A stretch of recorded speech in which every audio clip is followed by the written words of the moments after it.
Hello everyone and welcome back in a new video. My name is Wahid Anwar, and in this video we are going to learn how to calculate the required resources for an activity. Okay, at least every successful project depends on one crucial element: having the right resources in the right place at the right time. Okay, so if resources are miscalculated, so projects can face delays, cost overruns, and unnecessary risk. Okay, so that's why resources calculation is such an essential part of project planning. So in this video, we will explore a step-by-step process to accurately determine the types and quantities of resources required for an activity to ensuring projects run smoothly and efficiently. Okay, so let's start. So first, uh, let's understand actually what is resource calculation. Okay, so resource calculation is the process of identifying the type and quantity of resources required to complete an activity within the planned time and budget. Okay, so resources are usually grouped into main three categories like the human resources, it's also called manpower, second material and supplies, then third equipment and tools. Okay, so the key objective is to make sure resources are available when needed, avoiding both delays and cost overrun. Okay, so let's take an overview of the definition. Here we have the definition: determining the type and quantity of resources needed within a set time and budget. So key resources. Resource categories: here we have human resources, materials and supplies, and equipment and tools. So next we have the goal: ensure resources are available at the right time to prevent the delays and cost overrun. Okay, so I hope this is clear. So next we have the core formula. To calculate resources, we follow a simple formula. We begin by defining the total work quantity. Next, we determine the productivity rate, which shows how much work one resource can complete in a given time. Okay, so here you can see we have here the resource requirement equal to work quantity divided by productivity rate. Okay, so here work quantity, total measurable work, it can be we have in a cubic meter, then square meter or units. So productivity rate means the output per resources per unit time. Okay, so for example, here we have the cubic meter per day. Okay, or you can say task per hour. So resource requirement expressed as a work day, machine per hour, as etc. So I hope this is clear. So next we have the step number one, which we will follow to calculate the resources. So define the activity scope. Okay. So the first step is to clearly define the scope of the activity. This means understanding the deliverables and breaking the work into smaller, manageable tasks. So doing so ensures that no resources are overlooked during the planning process. Okay, so here we have the uh, description, objective, understand the deliverables clearly, action, break into smaller or manageable tasks while avoid missing resources. Okay, so example, build a wall, a trench, foundation, brickwork, then plaster. So I hope this is clear. So next, step number two, estimate work quantity. Okay, so the second step is to estimate the total work quantity. So this requires measuring the work in suitable units based on site data or project specifications. So accurate measurement is the foundation of correct resource planning. Okay, so here you can see we have the objective measure work volume in unit, then action use formulas and decide it. Example excavation, you can see here, uh, length multiply width multiply is the depth, and we will have the cubic meter. So concreting area multiplied by thickness, that will be the cubic meter. Then blasting area, that will be the square meter.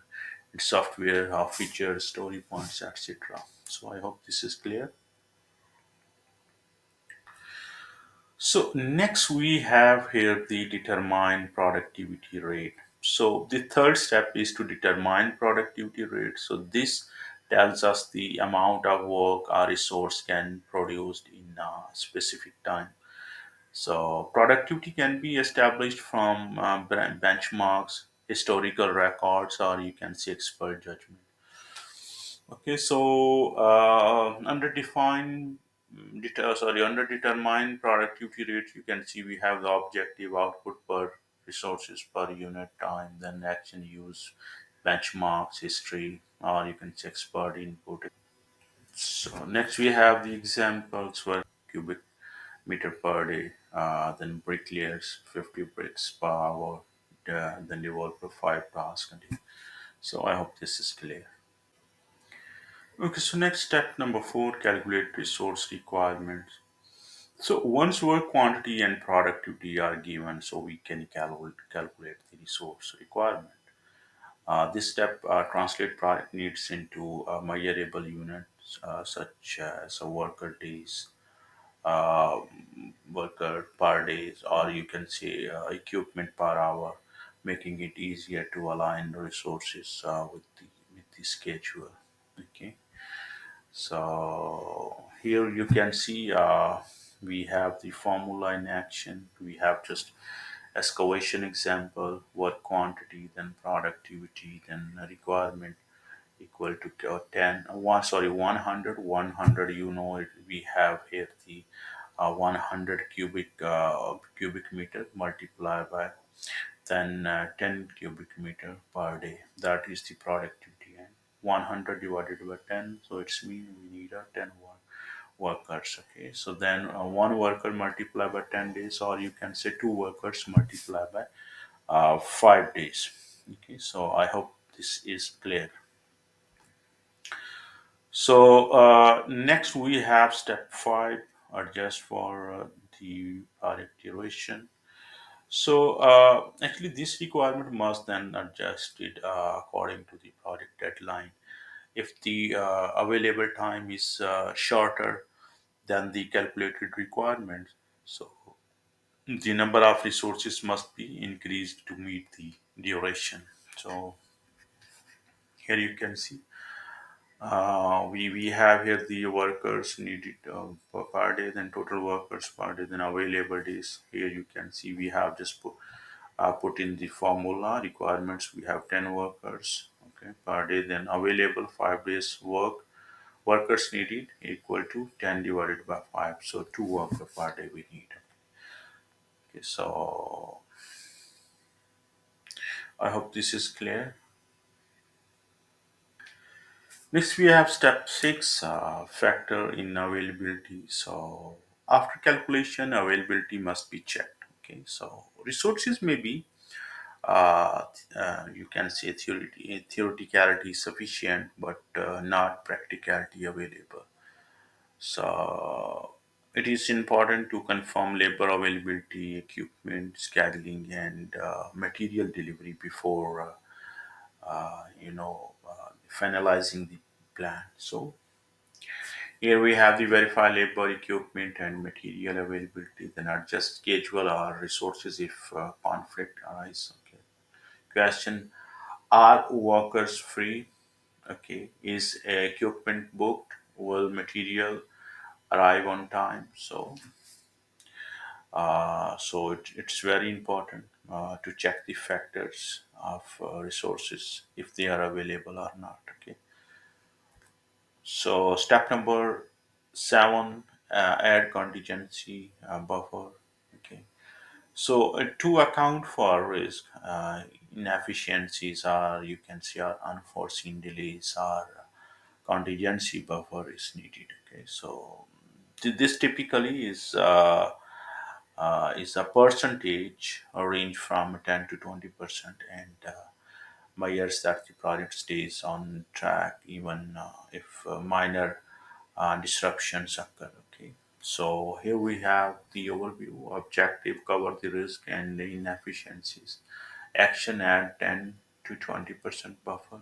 Example we have here, estimate 10 workers per day, then buffer 20%. So we will add 2%, sorry, 20% of 10, then it will be 12 workers per day.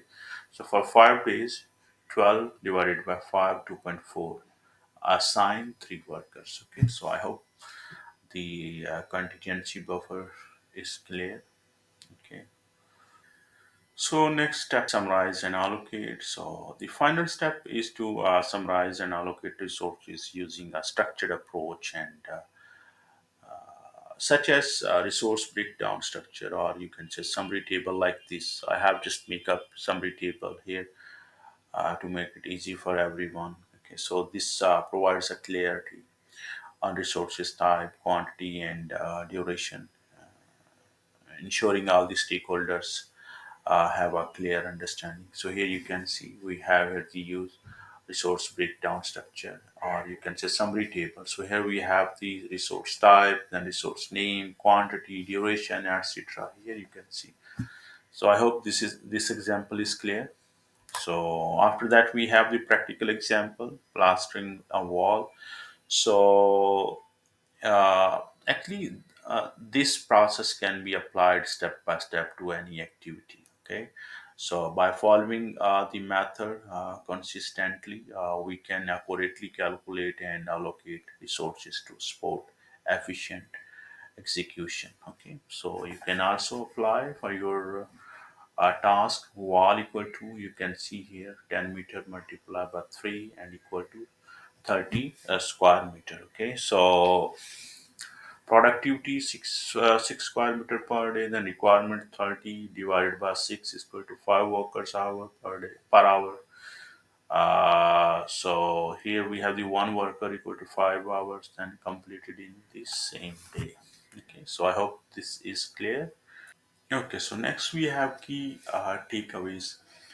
So first you can see define scope clearly. So first always define the scope clearly, so there is no mistake or no gap in what need to be delivered. Okay, so second, you can see measure work quantity. So measure the work quantity carefully, as this forms the basis of accurate planning. Okay, so third we have apply core formula. For the core formula, you can see work divided by productivity. So apply the core formula, work divided by productivity, to determine resource requirements. Okay, so next, adjust your plan according to the project deadlines to keep everything on track. Okay, so it is equally important to verify the availability of resources and include a contingency buffer to handle uncertainties. Okay, so finally, document allocation. So document and allocate resources properly to ensure clarity and smooth execution. So following these steps help to create a strong and reliable resource plan for every project. Okay, so I hope this is clear. So beyond labor, material, and equipment. So here we have the example material requirement formula. Material quantity required equal to work quantity multiplied by material consumption rate. Okay, so where work quantity equal to scope in units. Okay, so material consumption rate equal to standard usage per unit of work. So example, plastering area equal to 100 square meter. So consumption rate of the cement equal to 0.02 bags. So then we will multiply with the 100, so we will have a 2 bags of the cement. So I hope this is clear. Material requirement formula. So next we have equipment requirement formula. Okay, so equipment, hours required equal to work quantity divided by equipment productivity rate. Okay, so where work quantity equal to total task size. So equipment productivity rate work output per hour. So example, we have excavation. You can see here uh, cubic meter, 500 cubic meter. Then excavator productivity 50 cubic meter per hour. So you can calculate like this, and 10 hours of the excavator time is required. Okay. So one more example, equipment allocation for duration. Okay, so here you can see number of equipment needed equal to total equipment hours, available working hours per day, then multiply project durations. Sample, we have excavator hours 40 hours, working hours per day 8 hours, duration 5 days. So you can calculate, you can put in this formula, and then the answer, we have one excavator required. Okay. After that, we have example for material cost formula. Material cost equal to material quantity multiplied by unit price. So example, we have here the steel equal to 2 tons price. We have here 600 per ton. So 2 into 600. So we will have the 1200 tons. Okay. Equipment cost formula. So here we had the material cost formula. Next, we have the equipment cost formula. Equipment cost equal to equipment hours multiplied by hourly rate. So example, we have excavator 10 hours on an hour per hour rate. You can see we have 50 hours, so there will be 500, okay, for 10 hours. So let's conclude. Effective resource calculation begins with a clear definition of the activity scope and accurate measurement of the work quantities. Okay, so applying the core formula, work divided by productivity, it provides the foundation for determining requirements. So further, we adjust according to the project deadlines, confirm availability, and include a contingency buffer to manage risk. Okay. Finally, documenting and allocating resources properly ensures that the plan is both realistic and executable. Okay, so by following these key steps, we create a reliable framework for successful project delivery. So I hope everything is clear. So thank you so much for watching this video. See you in the next video.